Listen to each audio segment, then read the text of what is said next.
నమస్కారం, ఘంటారావానికి స్వాగతం. ముందుగా ప్రధాన అంశాలు. ప్రభుత్వం చేతికి హైదరాబాద్ మెట్రో రైలు, ఎల్ఎన్టీ నుంచి కొనుగోలుకు సర్కార్ నిర్ణయం.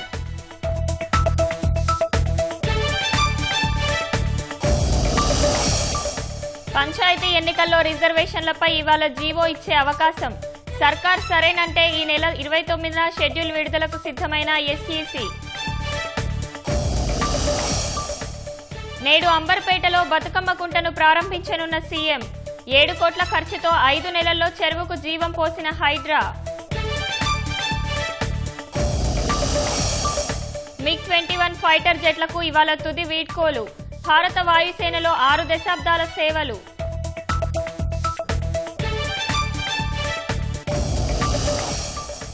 సుంకాలపై మరో బాంబు పేల్చిన ట్రంప్.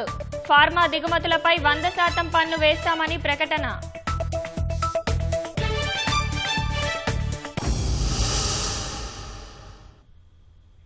ఉత్తర మధ్య బంగాళాఖాతంలో అల్పపీడనం ఇవాళ రాత్రికి వాయుగుండంగా మారే అవకాశం ఉందని హైదరాబాద్ వాతావరణ కేంద్రం తెలిపింది. వాయుగుండం రేపు తీరం దాటనుండగా అల్పపీడనం ప్రభావంతో రాష్ట్రంలోని పలు ప్రాంతాల్లో ఇవాళ భారీ వర్షాలు కురిసే అవకాశం ఉన్నట్లు వివరించింది. మరోవైపు హైదరాబాద్లో రాత్రి నుంచి తెరిపి లేకుండా వర్షం పడుతోంది. మాదాపూర్, రాయదుర్గం, జూబ్లీహిల్స్, బంజారాహిల్స్, అమీర్పేట్, రాజేంద్రనగర్, కిస్మత్పూర్, గండిపేట్, శంషాబాద్, అత్తాపూర్, ఎల్బీనగర్ తదితర ప్రాంతాల్లో వర్షం కురుస్తోంది. రాష్ట్రంలో ఇవాల్టి వాతావరణ పరిస్థితులపై మరింత సమాచారం మా ప్రతినిధి జ్యోతి కిరణ్ అడిగి తెలుసుకుందాం. జ్యోతి కిరణ్, చెప్పండి, ఇవాళ రాష్ట్రంలో వర్ష ప్రభావం ఎలా ఉండనుంది? రమ్య, ఉత్తర మధ్య బంగాళాఖాతంలో ఏర్పడిన అల్పపీడనం ప్రభావంతో రాష్ట్రంలో ఇవాళ రేపు భారీ నుంచి అతి భారీ వర్షాలు కురుస్తాయని హైదరాబాద్ వాతావరణ కేంద్రం అయితే ప్రకటించింది. ఉత్తర మధ్య బంగాళాఖాతంలో ఏర్పడినటువంటి అల్పపీడనం రాబోయే 24 గంటల్లో దక్షిణ ఒడిశా, ఉత్తర ఆంధ్రప్రదేశ్ తీరాలకు దూరంగా వాయువ్య మరియు పక్కనే ఉన్న పశ్చిమ మధ్య బంగాళాఖాతంపై గుర్తించే అవకాశం ఉంది. ఇది సెప్టెంబర్ 27వ తేదీ ఉదయం దక్షిణ ఒడిశా, ఉత్తర ఆంధ్రప్రదేశ్ తీరాలను దాటే అవకాశం ఉన్నట్టయితే తెలిపింది. దీని ప్రభావంతో రాష్ట్రంలో ఇవాళ భారీ నుంచి అతి భారీ వర్షాలు, అక్కడక్కడ అత్యంత భారీ వర్షాలు కూడా నమోదయ్యే అవకాశం ఉందని అయితే తెలిపింది. ముఖ్యంగా చూసుకున్నట్లయితే ఉత్తర తెలంగాణ జిల్లాతో పాటు అటు ఈశాన్య, పశ్చిమ తెలంగాణ జిల్లాల్లో భారీ నుంచి అతి భారీ వర్షాలు కురుస్తాయైతే తెలిపింది. ఈ రోజు రాష్ట్ర వ్యాప్తంగా ఉసురు పట్టిన వాతావరణంతో పాటు భారీ వర్షాలు అయితే నమోదవుతాయని చెప్పింది. ఈ రోజు చూసుకున్నట్లయితే నిర్మల్, నిజామాబాద్, జగిత్యాల, రాజన్న సిరిసిల్ల, కామారెడ్డి, మెదక్, సంగారెడ్డి, వికారాబాద్, మహబూబ్ నగర్, వనపర్తి, నాగర్ కర్నూల్, జయశంకర్, భూపాలపల్లి, ములుగు, వరంగల్, మహబూబాద్ జిల్లాల్లో అతి భారీ వర్షాలు కురిసే అవకాశం ఉందని తెలిపింది. ఈ అతి భారీ వర్షాలు కురిసే జిల్లాలకు ఆరెంజ్ హెచ్చరికలను అయితే జారీ చేసింది. మిగతా అన్ని జిల్లాలు ఏవైతే ఆదిలాబాద్, కొమరంభీం, ఆసిఫాబాద్, మంచిర్యాల, పెద్దపల్లి, కరీంనగర్, సిద్దిపేట, హన్మకొండ, జనగామ, మేడ్చల్, మల్కాజ్గిరి, యాదాద్రి, భువనగిరి, హైదరాబాద్, రంగారెడ్డి, నారాయణపేట, జోగులాంబ, గద్వాల, నల్గొండ, సూర్యాపేట, ఖమ్మం, భద్రాద్రి కొత్తగూడెం జిల్లాల్లో భారీ వర్షాలు కురిసే అవకాశం ఉందని తెలిపింది. భారీ వర్షాలు కురిసే జిల్లాలకు ఎల్లో హెచ్చరికలను అయితే జారీ చేసింది. రేపు కూడా రాష్ట్రంలో అతి భారీ వర్షాలు కురిసే అవకాశం ఉందని తెలిపింది. ఏదైతే అల్పపీడనం కొనసాగుతుంది, అల్పపీడనం సాయంత్రానికి లేదా రాత్రికి వాయుగుండంగా మారే అవకాశం ఉందని అయితే ఇది వాయుగుండంగా రేపు తీరాన్ని దాటే అవకాశం ఉందని అయితే వాతావరణ శాఖ తెలిసింది. అయితే ప్రస్తుతం ఉన్న సమాచారం మేరకు మాత్రం ఈ అప్డేట్ వచ్చే అవకాశం అయితే 11:30 తాజా సమాచారం వస్తుంది. అప్పుడు ఇప్పుడు ఉన్న హెచ్చరికలు కొనసాగుతాయా, లేకపోతే ఇంకా హెచ్చరికలు పెరుగుతాయా అనేది స్పష్టత వచ్చే అవకాశం అయితే వాతావరణ శాఖ తెలిసింది. ఇప్పుడైతే మేఘావృతమైన ఆకాశంతో పాటు ముసుగుపట్టి ఉండడంతో పాటు అటు చల్లని వాతావరణం ఉంటుంది. కాబట్టి చల్లని వాతావరణం వల్ల అస్తమా వ్యాధిగ్రస్తులకు ఇబ్బంది కలిగే అవకాశం ఉందని కూడా వాతావరణ శాఖ అయితే తెలిపింది. రమ్య, ధన్యవాదాలు జ్యోతి కిరణ్.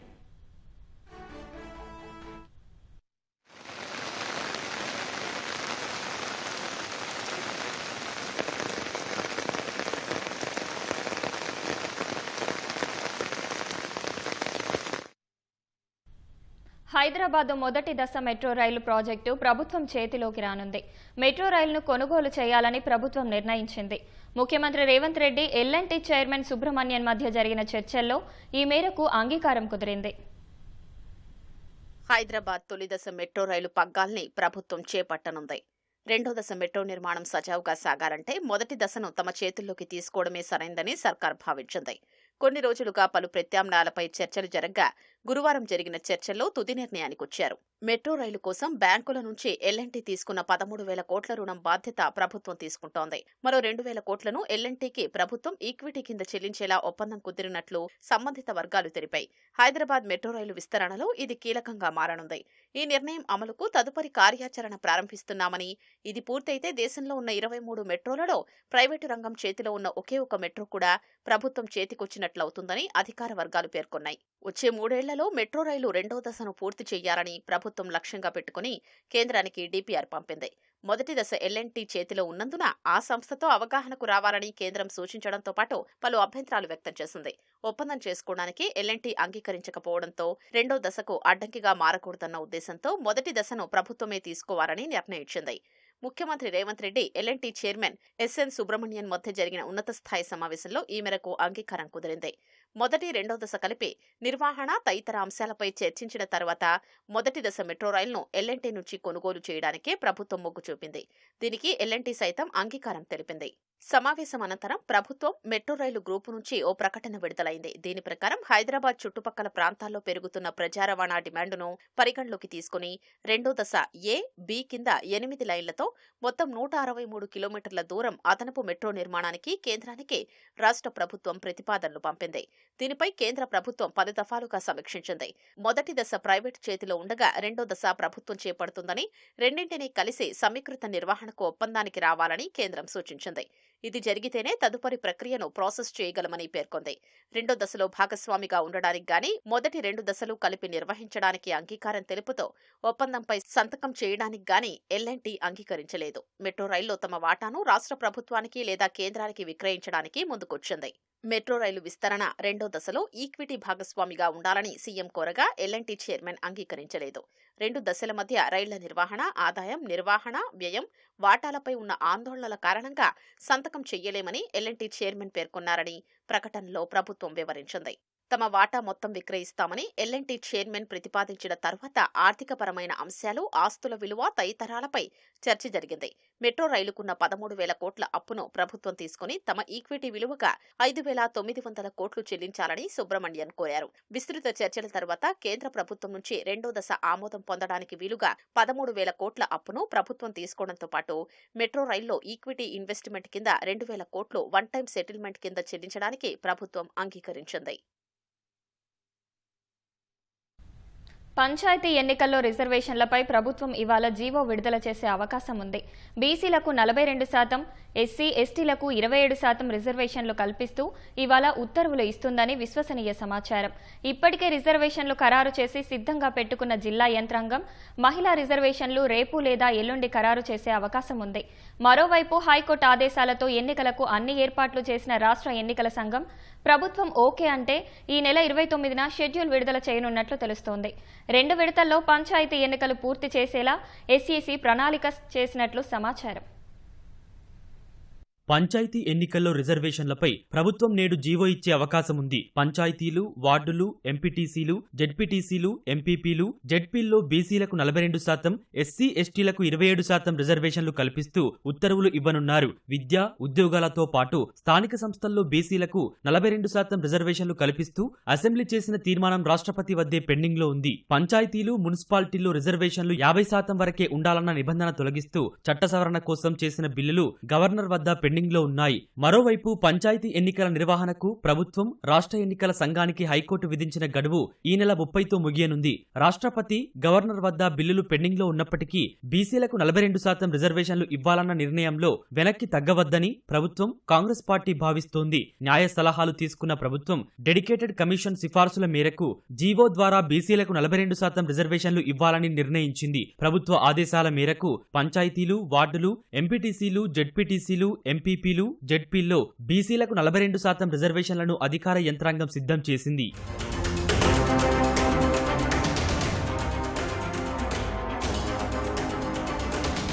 జిల్లా, రాష్ట్ర యంత్రాంగం రిజర్వేషన్లు ఖరారు చేసి రహస్యంగా పెట్టాయి. రాష్ట్రంలో 31 జిల్లా పరిషత్తులు ఉండగా బీసీలకు 13, ఎస్సీలకు 5, ఎస్టీలకు 3, జనరల్ 10 స్థానాలు ఖరారైనట్లు తెలుస్తోంది. ఎంపీపీ, జెడ్పీటీసీ స్థానాల్లో 237 బీసీలకు కేటాయించనున్నారు. మొత్తం 5,765 ఎంపీటీసీ స్థానాల్లో 2,421 స్థానాలు, 12,760 పంచాయతీల్లో 5,359 బీసీలకు దక్కనున్నాయి. ఎస్సీ, ఎస్టీలకు 2011 జనాభా లెక్కలను, బీసీలకు గతేడాది కులగణనను ప్రాతిపదికగా తీసుకుంటున్నారు. అన్ని కేటగిరీల్లోనూ 50% మహిళలకు కేటాయించనున్నాయి. నిబంధన ప్రకారం రాజకీయ పార్టీల సమక్షంలోనే డ్రా ద్వారా మహిళలకు కేటాయించాల్సి ఉంటుంది. కాబట్టి జీవో ఇవాళ విడుదలైతే రేపు మహిళా రిజర్వేషన్లు ఖరారు చేయాలని ప్రభుత్వం భావిస్తోంది. జీవోపై హైకోర్టులో సవాల్ చేసే అవకాశం ఉందని భావిస్తున్న ప్రభుత్వం వ్యూహాత్మకంగా వ్యవహరిస్తున్నట్లు తెలుస్తోంది. రేపటి నుంచి అక్టోబర్ 6 వరకు హైకోర్టుకు దసరా సెలవులు ఉన్నాయి. కాబట్టి ఇవాళ సాయంత్రంలోగా జీవో ఇచ్చేందుకు కసరత్తు చేస్తున్నట్లు తెలుస్తోంది. రిజర్వేషన్లు ఖరారు చేసిన తర్వాత ఎన్నికలకు సిద్ధంగా ఉన్నామని రాష్ట్ర ఎన్నికల సంఘం లేఖ రాయనుంది. ప్రభుత్వం నుంచి లేఖ రాగానే ఎన్నికలకు నోటిఫికేషన్లు ఇచ్చేందుకు రాష్ట్ర ఎన్నికల సంఘం సిద్ధంగా ఉంది. ఈ నెల 30లోగా పంచాయతీ ఎన్నికలు నిర్వహించాలని హైకోర్టు ఎస్ఈసీని కూడా ఆదేశించింది. హైకోర్టు ఆదేశాల మేరకు ఎన్నికలు నిర్వహించాల్సి ఉందని గుర్తు చేస్తూ 2 రోజుల క్రితం రాష్ట్ర ఎన్నికల సంఘం ప్రభుత్వానికి లేఖ కూడా రాసింది. మొదట గ్రామ పంచాయతీ ఎన్నికలు నిర్వహించే అవకాశం కనిపిస్తోంది. ప్రభుత్వం 2 రోజుల్లో లేఖ రాస్తే ఈ నెల 29నే నోటిఫికేషన్ ఇచ్చేందుకు ఎస్ఈసీ కూడా సిద్ధంగా ఉన్నట్లు తెలుస్తోంది. వార్డులు, పంచాయతీలు, ఎంపీటీసీ, జెడ్పీటీసీ స్థానాల వారీగా ఓటర్ల జాబితాను ఇప్పటికే రాష్ట్ర ఎన్నికల సంఘం ప్రచురించింది. 2 విడతల్లో పంచాయతీ ఎన్నికలు జరపాలని ప్రాథమికంగా ఎస్ఈసీ భావిస్తోంది. సుమారు 50,000 బ్యాలెట్ బాక్సులను సిద్ధంగా పెట్టుకుంది. తెలంగాణతో పాటు కర్ణాటక, ఏపీ, గుజరాత్ నుంచి బ్యాలెట్ బాక్సులను తెప్పించింది. బ్యాలెట్ పేపర్, ఇంకు బాటిల్స్ సమకూర్చుకుని జిల్లాలకు చేరవేశారు. నవంబర్ 2వ వారం కల్లా ఎన్నికల ప్రక్రియ పూర్తి చేయాలని రాష్ట్ర ఎన్నికల సంఘం భావిస్తోంది. చెరువుల పునరుజ్జీవంలో భాగంగా అంబర్పేటలో 7 కోట్ల రూపాయల వ్యయంతో హైడ్రా అభివృద్ధి చేసిన బతుకమ్మ కుంటను ఇవాళ సీఎం రేవంత్ రెడ్డి ప్రారంభించనున్నారు. ఇందుకోసం ఇప్పటికే ఆ ప్రాంతాన్ని సర్వాంగ సుందరంగా తీర్చిదిద్దిన హైడ్రా 2,000 మంది మహిళలు బతుకమ్మ ఆడుకునేలా ఏర్పాట్లు చేసింది. ఈ సాయంత్రం అక్కడ బతుకమ్మ వేడుకలు జరగనున్నాయి. హెచ్ఎండిఏ నిధులు, ప్రభుత్వ సూచనలతో బతుకమ్మ కుంటను హైడ్రా కమిషనర్ రంగనాథ్ ఆధ్వర్యంలో బెంగళూరుకు చెందిన విమోస్ టెక్నాలజీ సంస్థ పునరుద్ధరించింది. బతుకమ్మ కుంటను ప్రారంభించిన అనంతరం అక్కడి మహిళలతో రేవంత్ రెడ్డి స్వయంగా మాట్లాడనున్నారు. వర్షపు నీటి సంరక్షణలో దేశంలోనే రాష్ట్రం మొదటి స్థానంలో నిలిచింది. కేంద్ర జలశక్తి శాఖ ప్రకటించిన జల సంచయ్ జన భాగీదారీ 1.0 ర్యాంకుల్లో తెలంగాణ అగ్రస్థానంలో నిలిచింది. ఛత్తీస్గఢ్, రాజస్థాన్కు 2, 3 స్థానాలు దక్కాయి. పంచాయతీరాజ్, గ్రామీణాభివృద్ధి శాఖ 2024-25 సంవత్సరంలో రాష్ట్ర వ్యాప్తంగా 5,20,362 వర్షపు నీటి సంరక్షణ పనులు చేపట్టింది.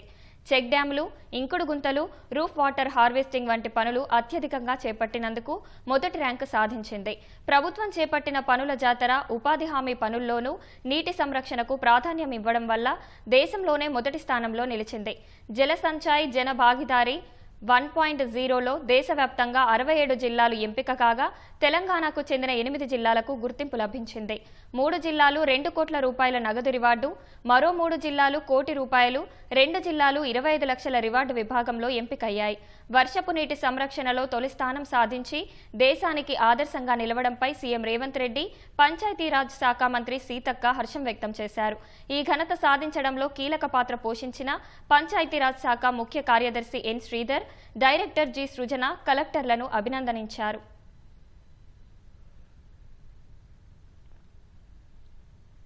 చిన్న ప్రాజెక్టులతో బీడు భూములకు సాగునీరు అందించడమే ప్రభుత్వ లక్ష్యమని నీటిపారుదల శాఖ మంత్రి ఉత్తమ్ కుమార్ రెడ్డి అన్నారు. సూర్యాపేట జిల్లా రాఘవపురం మోతే లిఫ్ట్ ఇరిగేషన్ పనులపై మంత్రి అధికారులతో సమీక్ష నిర్వహించారు. అంగన్వాడీ భవనం ప్రారంభంతో పాటు విబలపురంలో బీటీ రహదారికి శంకుస్థాపన చేశారు.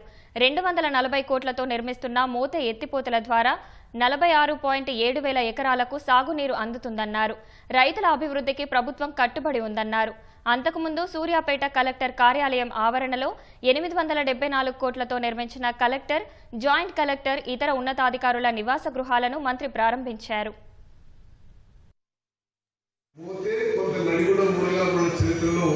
నిలిచిపోయే విధంగా మొత్తము ఈ 3 మండలాలకి 46,712 ఎకరాలకి మరి నీళ్లు తీసుకొచ్చే లిఫ్టిగేషన్ స్కీమ్ నిర్మాణం చేస్తున్నాము.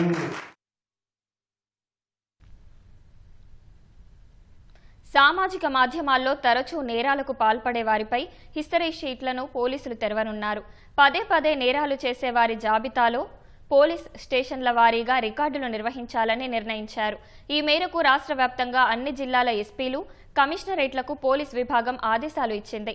సామాజిక మాధ్యమాలతో పాటు ఆర్థిక నేరగాళ్లపై సస్పెక్ట్ షీట్లు నిర్వహించాలని అందులో పేర్కొంది.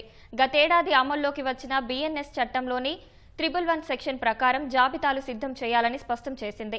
ఒకవేళ నిందితులకు కేసుల్లో ఎలాంటి శిక్షలు పడకున్నా అనుమానిత జాబితాలు కొనసాగించాలని సూచించింది.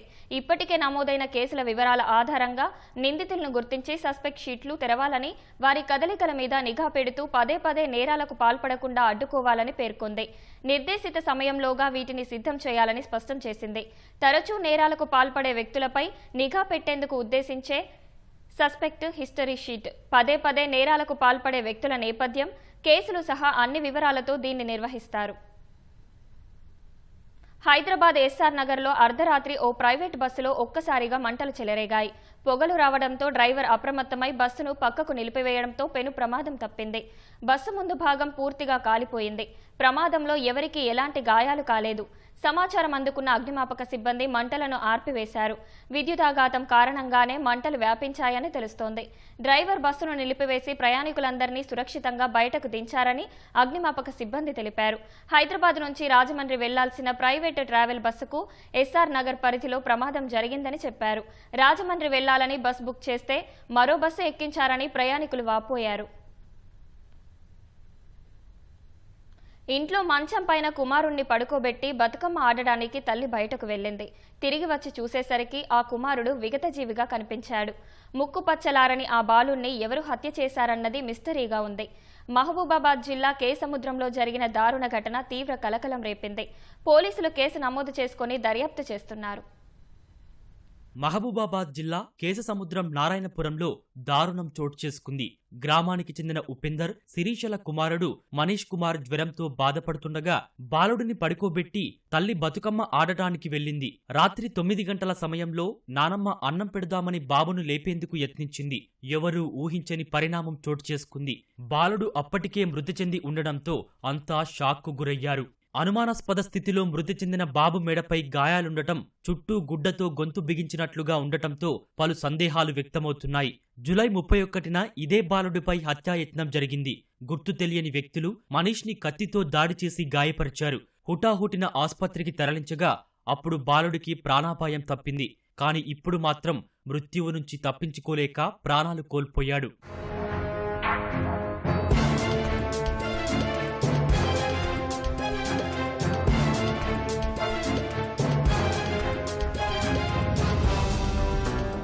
ఏడు సంవత్సరాల క్రితం ప్రేమ వివాహం చేసుకున్న శిరీష, ఉపేందర్కు 3 పిల్లలు కాగా చనిపోయిన మనీష్ పెద్ద కుమారుడు. 18 నెలల వయసున్న రెండో బిడ్డ నిహాల్ ఇంటి ఆవరణలో ఉన్న నీటి సంపులో పడి ఈ ఏడాది జనవరి 15న మృతి చెందాడు. అంతకు పక్షం రోజుల ముందే గుంతలో పడగా నానమ్మ గమనించడంతో ప్రాణాలతో బయటపడ్డాడు. రెండో కుమారుడిలాగే మనీష్ మొదటిసారి ప్రమాదం నుంచి బయటపడినా రెండోసారి మృతి చెందడం అనేక అనుమానాలకు తావిస్తోంది. కుటుంబంపై ఎవరు పగబట్టారన్నది అంతు చిక్కటం లేదనే అభిప్రాయం వ్యక్తమవుతోంది. 9 నెలల వ్యవధిలోనే 2 బిడ్డల్ని కోల్పోవడం వల్ల తల్లిదండ్రులు కన్నీరు మున్నీరుగా విలపిస్తున్నారు. ఎవరేం చేసేది, నేను పత్తెరపోయిందని నేను ఎట్ట చూస్తా సారు. ఎప్పుడు దానికి పోయిందో తెలియదు. నేను పొద్దున్నాక పోయొచ్చి నేను 5:30కి ఇంటికి వచ్చిన. ఊరి పెట్టాం, నా కొడుకు చూసిండు. ఊరి పెట్టి ఉన్నదమ్మా, మీరు ఎట్లా చూసిరు, పిడిచొచ్చిందని చెప్తారు. నా కొడుకు ఊరి పెట్టున్నదని అప్పుడు నా కొడుకు పోయి చూసినాక ఊరి పెట్టున్నది. అప్పుడు నా కొడుకును పిడిచ రాలేదు, నాకు జ్వరం రాలేదు, ఏది రాలేదు. నా కొడుకును చంపిరని అప్పుడు ఏమంటే మా బావ కొడుకు ఇట్లా పోలీసు వాళ్ళకి ఇచ్చిళ్ళు. ఉన్నాక ఇట్లా మా అన్నయ్య ఫోన్ చేసి ఇట్లా ఫిట్స్ వచ్చినట్టుందిరా, ఫిట్స్ వచ్చి చనిపోయిండు, నువ్వు ఇంటికి రా అంటే ఊరేషండే కాదు, మామూలుగా నేను రాకముందుకే నాకు చెప్పేసింది. RMP డాక్టర్ దగ్గర తీసుకెళ్ళినాక నేను 8:30కేమో ఇంటికి వచ్చేసిన. ఇంటికి వచ్చినాక నేను ఏడ్చుకుని ఇట్లా మెడికల్ మీద చేపెడుతున్నాను. ఇట్లా గీరకపోయినట్టు అయింది, చేయి నాకు గిరకపోయినట్టు అవుతుందని ఇట్లా అంగేజ్ చూస్తుండగా ఊరేసినట్టుంది. అందరికీ మా అన్నయ్యకు ఫోన్ చేసి, అన్న ఇట్లా ఊరేసిళ్ళు అన్న, వీడు ఫిట్స్ ఇచ్చి చనిపోలేదు, అని చెప్తే వెంబడే పోలీసులకు ఫోన్ చేసి రప్పించాను. మంచిగా రాసుకుంటూ నిద్ర వస్తుందని పడుకున్నాడు. సర్లే పడుకొని చెద్దరు కప్పి కూరేసి పడుకోబెట్టిన. సర్లే అని ఊరికి పని చేసుకొని బతుకలు వేసుకొని ఆడుకుంటాను. వేరే జ్వరం వస్తుందని కూడా చూసిన వాళ్ళ మీద చేయి పెట్టి జ్వరం రాలేదు. పండుకున్నాడు కదా అని ఇక పండుకొని అని అనుకుంటున్నా. ఘటనపై కేసు నమోదు చేసిన పోలీసులు అన్ని కోణాల్లోనూ దర్యాప్తు చేస్తున్నారు. నిందితులను పట్టుకునేందుకు ఆధారాలను సేకరిస్తున్నారు. దేశ ఆహార ప్రాసెసింగ్ రంగంలో పెట్టుబడులు పెట్టాలని ప్రపంచ కంపెనీలను ప్రధాని నరేంద్ర మోదీ ఆహ్వానించారు. పంటల వైవిధ్యం, డిమాండ్తో భారత్ ఆకర్షణీయ పెట్టుబడి కేంద్రంగా ఉందని వివరించారు. గత దశాబ్ద కాలంలో ప్రొడక్షన్ లింక్డ్ స్కీమ్లు, మెగా ఫుడ్ పార్కులతో ఈ రంగం 20 రెట్లు వృద్ధి చెంది ఎగుమతులు రెట్టింపు అయ్యాయని మోదీ తెలిపారు. ఢిల్లీలో వరల్డ్ ఫుడ్ ఇండియా 2025 సమావేశంలో పాల్గొన్న ఆయన పర్యావరణ అనుకూల బయోడిగ్రేడబుల్ ప్యాకేజింగ్లో పెట్టుబడులు పెట్టాలని కోరారు. ఆహార గొలుసు కంపెనీల కోసం భారత్ తలుపులు తెరిచి ఉంచిందని, సహకారానికి సిద్ధంగా ఉందని చెప్పారు. 25 కోట్ల మంది పేదరికం నుంచి బయటపడి మధ్యతరగతి పరిధిలోకి వచ్చారని, వారు ఆహార అలవాట్లను నిర్దేశిస్తారని అన్నారు. బయోడిగ్రేడబుల్ ప్యాకేజింగ్పై జీఎస్టీ 18 నుంచి 5% తగ్గించామని, 100% విదేశీ ప్రత్యక్ష పెట్టుబడులను అనుమతిస్తున్నామని చెప్పారు. ఈ రంగంలో 1,00,000 కోట్ల విలువైన ఒప్పందాలు, 9 లక్షల ఉద్యోగాలు సృష్టించే అవకాశం ఉందని కేంద్ర మంత్రి చిరాగ్ పాస్వాన్ తెలిపారు. 100 ఆహార పరీక్షా కేంద్రాలను ఏర్పాటు చేస్తామని చెప్పారు.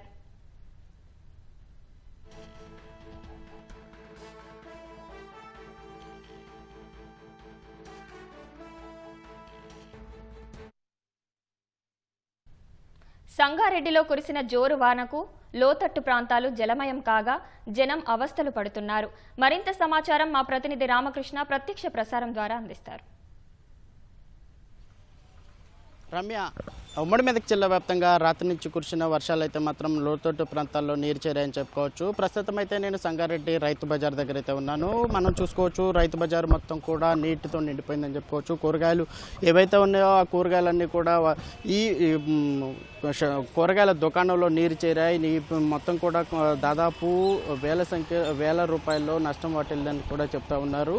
అయితే ఈ ప్రతిసారి వర్షం పడిన ప్రతిసారి కూడా ఇక్కడికి నీరు వచ్చి పంటకైతే ఏదైతే ఈ కూరగాయలు ఉన్నాయో దానికి నష్టం జరిగిందని కూడా చెప్తున్నారు. రైతు బజారు నిర్వహణ లోపం కావచ్చు, అలాగే ఇది లోతట్టు ప్రాంతం కావచ్చు, వారిని అయితే మాత్రం చిరు వ్యాపారులను అయితే తీవ్రంగా నష్టం జరుగుతుందని కూడా వాళ్ళ అభిప్రాయం వ్యక్తం చేస్తున్నారు. ప్రధానంగా ఈ సంగారెడ్డి పట్టణానికి కేంద్రంగా ఉన్నటువంటి ఈ రైతు మార్కెట్ అయితే మాత్రం, ఈ రైతు బజారు మాత్రం నీటితో మునిగిపోయిందని చెప్పుకోవచ్చు. వర్షం పడిన ప్రతిసారి కూడా ఇక్కడికి నీరు చేరడం ఈ చిరు వ్యాపారులను అయితే మాత్రం తీవ్రంగా ఇబ్బందులకు గురి చేస్తుందని కూడా చెప్తా ఉన్నారు. అయితే కొంతమంది ఇక్కడ రైతు బజారు సంబంధించిన వాళ్ళు ఉన్నారు. చెప్పండి, ఎన్ని నుంచి ఇలాంటి ప్రభావం ఉంటుంది? ఎన్నిసార్లు మీకు ఇలాంటి నష్టం జరుగుతుంది? వర్షం పడిన ప్రతిసారి జరుగుతుంది. ఇది చిన్న చినుకు పడినా కూడా వర్షం వచ్చి మోరీ నీళ్ళన్నీ ఇక్కడ మెయిన్ రోడ్ పై నీళ్ళని వచ్చి ఇంట్లో చేరుతాయి. ఇంట్లో నీళ్ళు బయటకు పోయే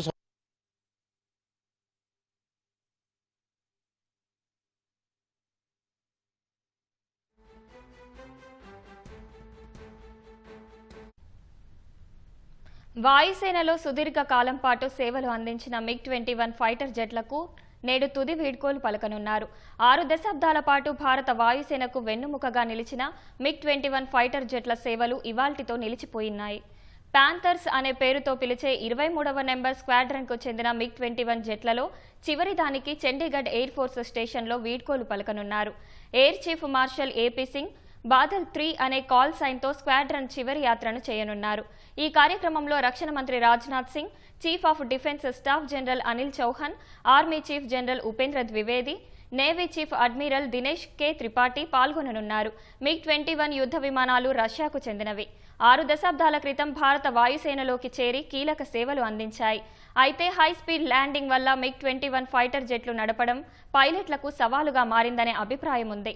షార్ట్ రన్ వేలపై దిగడం కష్టతరం కావడంతో పలుమార్లు ప్రమాదానికి గురయ్యాయి. ఇవాళ డీకమిషనింగ్ చేస్తుండటంతో గౌరవ సూచకంగా చండీగఢ్లోని వైమానిక స్థావరంలో MiG-21 యుద్ధ విమానాలకు వైమానిక దళం వాటర్ సెల్యూట్ నిర్వహించింది.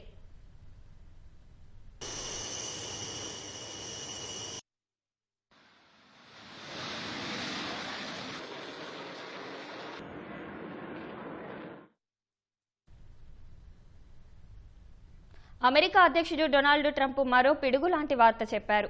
అక్టోబర్ 1 నుంచి ఫార్మా దిగుమతులపై 100% సుంకాలు విధిస్తామని ప్రకటించారు. కిచెన్ పరికరాలు, బాత్రూమ్ వానిటీస్పై 50%, అప్హోస్టర్డ్ ఫర్నిచర్పై 30%, భారీ ట్రక్కులపై 25% దిగుమతి సుంకాలు విధిస్తానని తెలిపారు. అమెరికాలో ఇప్పటికే ప్లాంటులను నిర్మిస్తున్న విదేశీ ఔషధ తయారీ సంస్థలకు 100% సుంకాలు వర్తించవని ట్రంప్ స్పష్టత ఇచ్చారు. విదేశీ ఫర్నిచర్ సంస్థలు అమెరికా మార్కెట్ను వరదలా ముంచెత్తుతున్నాయని, జాతీయ భద్రతా కారణాలతో వాటిపై భారీ టారిఫ్లు తప్పనిసరివని వివరించారు. విదేశీ తయారీ ట్రక్కులు, విడిభాగాలు దేశీయ ఉత్పత్తిదారులను దెబ్బతీస్తాయని ట్రంప్ అన్నారు. తాజా సుంకాలు దేశీయ తయారీని పెంచుతాయని, ప్రభుత్వ బడ్జెట్లోనూ తగ్గించడంలో సాయపడతాయని ట్రంప్ వాదిస్తున్నారు. వ్యాపారులు తొలుత విధించిన సుంకాలకు అలవాటు పడుతున్న క్రమంలోనే ట్రంప్ కొత్త సుంకాలతో అలజడి సృష్టిస్తున్నారు.